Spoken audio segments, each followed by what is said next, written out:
Hey guys, welcome to the review show. My name's Austin. The Nun 2 stars Taissa Farmiga. In 1956 France, a priest is violently murdered and Sister Irene begins to investigate. She once again comes to face with a powerful evil. I thought, is this universe not like dead or anything? I thought this universe was canceled, but whatever. Fuck this movie. Fuck it. This movie was fucking awful. At first, I was like, okay. If you guys don't know, if I'm like on Letterboxd. If you guys want to search me up on Letterboxd, it's the channel name. I gave it like a 2 stars out of 5 stars at first, but I'm like, and the more I think about it, it pisses me off because of how simple this fucking movie is. How simple that just be a horror film. It doesn't need to do anything creative. It's a fucking nun. It's a scary nun who has a cool design, who is creepy, but this movie is literally nothing but just non-build-up jump scares, and it's like, bah, ha ha, I got you. It's like, ah.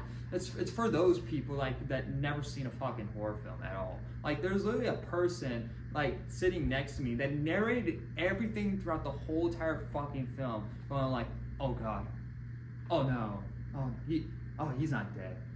Oh, you better not look. Oh, you better not. Oh no, it got fucking annoying. It's like, what fucking movies have you seen that was never really actually scary, and this is like the most like thing that's making you go, oh god, oh no. Clearly that person never saw the first 2 Conjuring movies, because those movies scared the living shit out of me. Not living shit out of me, but those movies are fucking scary.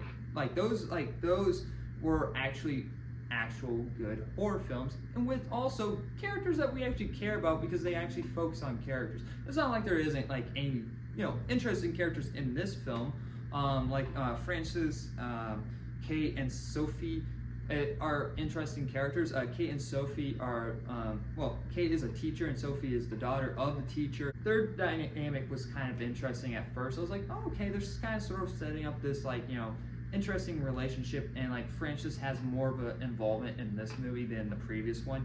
He is sort of like, from the previous events of the movie, he has the demon attached to him. It's not really necessarily a spoiler, it's the whole plot of the movie, so it's not really a spoiler.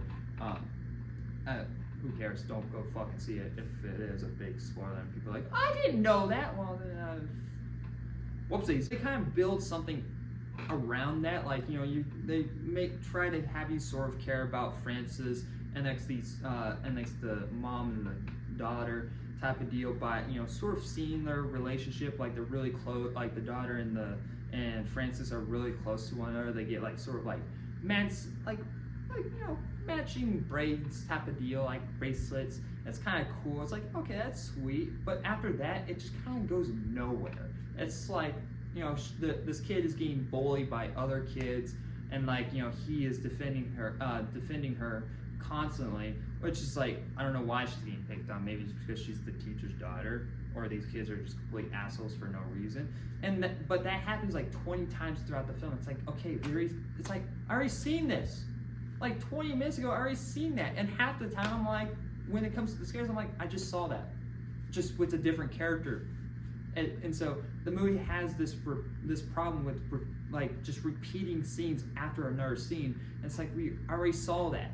Do something else.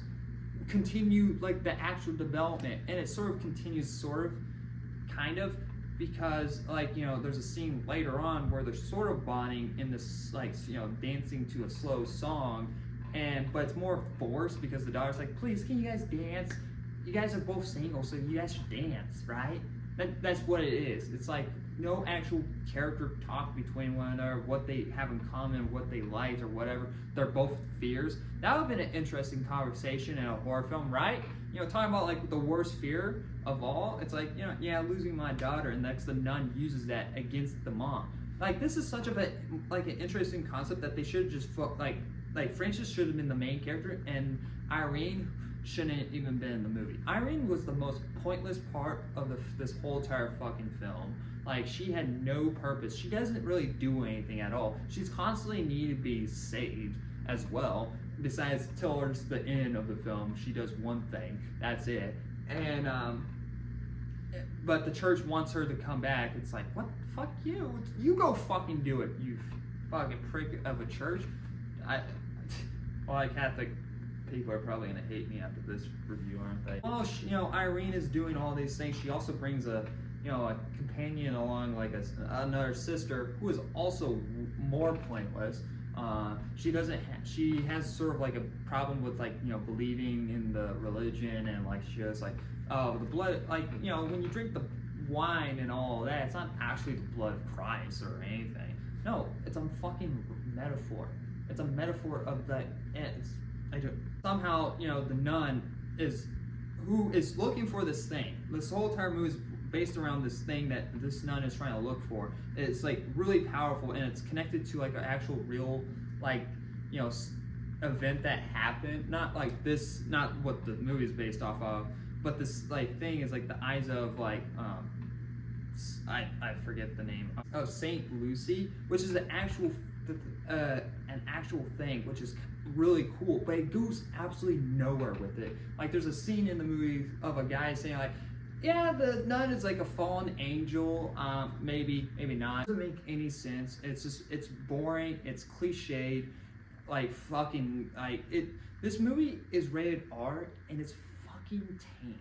Like the movie tries to show off like a kid dying right off in the movie, but then you have these asshole kids later on in the movie, and the nun is at the most powerful state somehow. Like this, like first of all, the nun needs these eyes to become more powerful, but it's right at its most powerful state in the movie. Like, it has like this another like entity that comes out of nowhere. It's like a goat, and it can do things to Irene from miles away. It's like, why do you even need the eyes if you can do all these different things?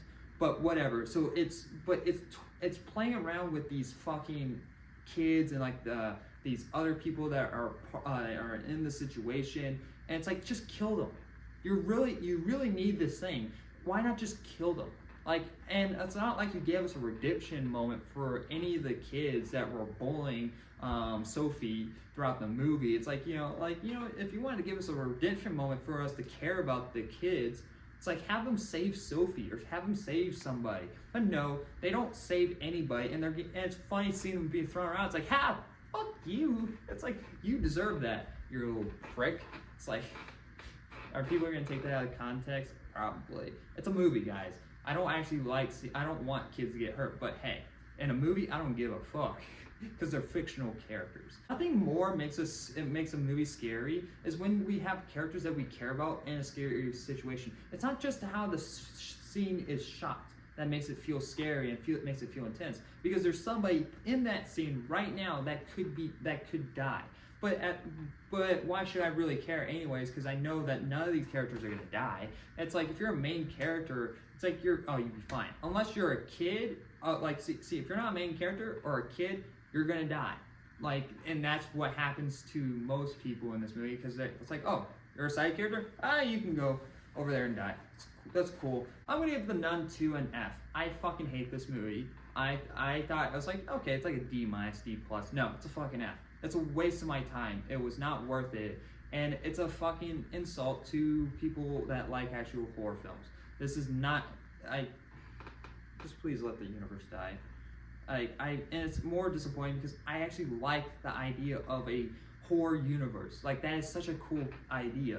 But you keep getting people that don't know how to fucking write a story and don't know how to direct. You keep getting incompetent people to do your movies for you, and it's just, I'm sick of it. And somehow fucking IGN gives this movie a fucking 7 out of 10. What movie did the fuck did they see? They saw some like director's cut version, didn't they? Fucking hell. But yeah, don't go see it. Wait until it's on Max. But yeah. Anyway, guys, thanks for watching. Like always, I'll see you guys in the next review. Bye, guys.